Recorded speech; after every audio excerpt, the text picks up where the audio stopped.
For thousands of years, people have been searching for the answer to life's most important question. What happens to us when we die? We too are searching for that answer. We are Vide State Paranormal.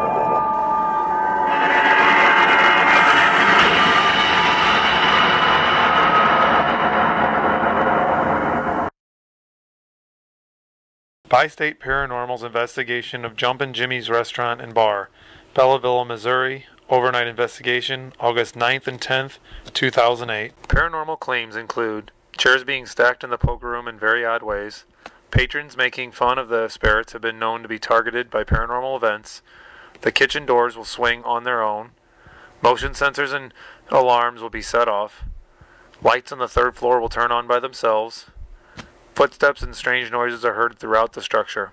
The investigation started at 9 p.m. Investigators for the night included Scott, Christy, Heather, Tony, Kathy, and Chris, a visiting investigator. Equipment used: 4 high-definition DVR night vision cameras, 1 high-definition Sony video camera with super night vision, 2 digital voice recorders, 2 temperature gauges, and 2 EMF detectors. An EMF sweep showed no high levels of EMF throughout the entire house, except by large refrigeration units in the kitchen area. EVP sessions were conducted throughout the night on all 3 levels of the structure. The investigation ended at 4 a.m. Let's start at the beginning. We came in last Saturday night and we went through all your stories and we tried to check out everything you told us.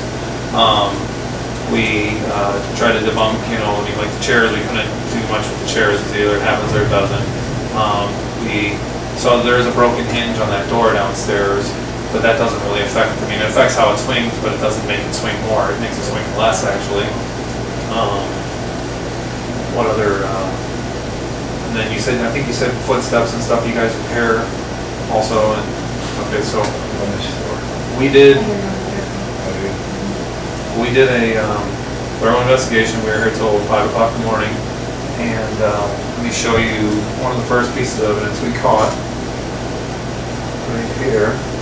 When the chairs were stacked out there, we had taken pictures. And now this is, a lot of people say this can be hair or stuff caught in the, some people call it plasma streams. The chairs were all stacked and we were taking the pictures of the chair. You see that little streak right there? That is what they call a plasma stream.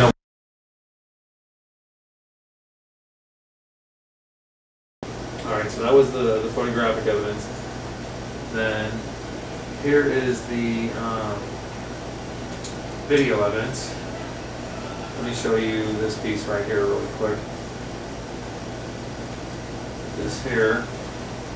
These are our IR cameras and they're set up and they run all the time. Now, I'll replay it for you. Watch the camera. The only way these go dark is if the IR light, which yours, like if something walks in front of it or blocks the IR light, it'll go dark. So if you just watch real careful, the IR camera blocks out. And we're all upstairs at this time.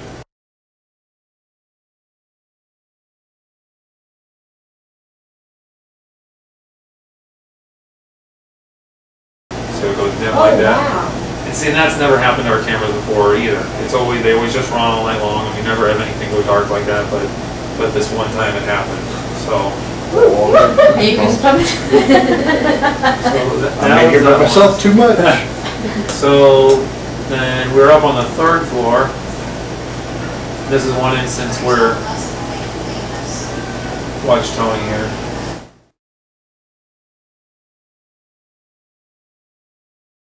Felt like something touched my head. If you just touch Tony's head, try touching mine or Christy's. So the reason that's kind of significant is because earlier in the night, I get touched downstairs. There's a whole sequence of events, but this is me getting my head getting touched downstairs, right in the archway down there, down by the bar. Ooh, it just felt like someone hit me in the head. Jack, if that was you that hit me in the head, felt like a spider web across the top of my head. it felt like, or you do? No, it felt like there was nothing here. The whole entire area, there was nothing over my head. I checked everything, and there was nothing. But it just felt like someone just went like this across the top of my head. That's exactly how mine felt. It didn't touch my head; it touched my feet. Yeah, it just felt like And it was felt like nothing someone up had there. just put spider webs over my hair. And that's, you know, I mean, it's nothing we can prove. It's not like it's black and white, but I want to at least show you that, you know, that happened during the night to us. This is your door now. The camp, just watch this reflection right here. Never moves all night long. It never shimmies. I mean, people go through a lot, and you know, there's a lot of people walking through the place and whatever, but it never just moves on its own. And this is the only time, and it's very minor. I mean, very, very minor. It's hard to almost see. If you watch the reflection there, see how it starts shaking? The same thing happens when someone would just, if you just touched it just a little bit, it would just sway that much.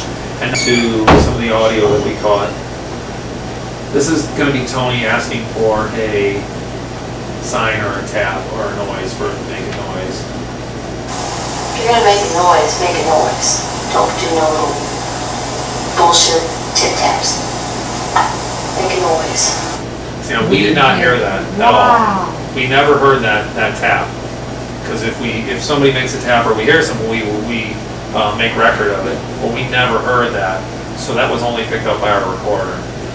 So that was a question and an answer, basically, to that question. And we would have followed up. That could be thrown out, we threw out. We didn't even mess around with it because we caught a lot of things that were kind of strange, but they could have been something else, so we threw them out. But this is the most clear-cut stuff that we have, which is Tony again speaking on the second floor. And right in here, you'll hear a noise, and it's almost like a whisper, but it doesn't really say anything. But yeah, let me turn it up a little bit. 71.5 wattage. It's just a noise while she's talking. Yeah, I was saying what the temperature was.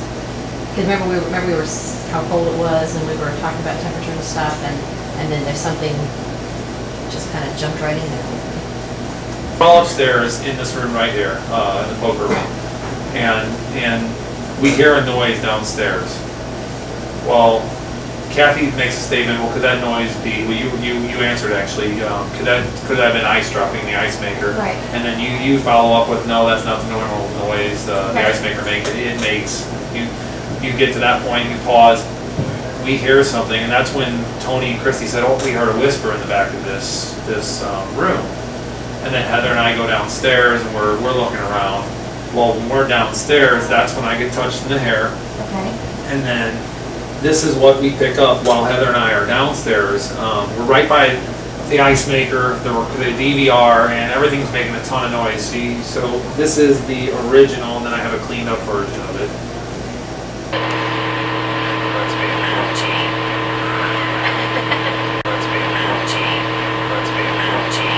Whisper, a lady's voice. I say something witty apparently, and then she laughs. But whatever this is just blocks me out, and all you hear is this, because it's got a lot of noise to go over, and it speaks it right into the recorder.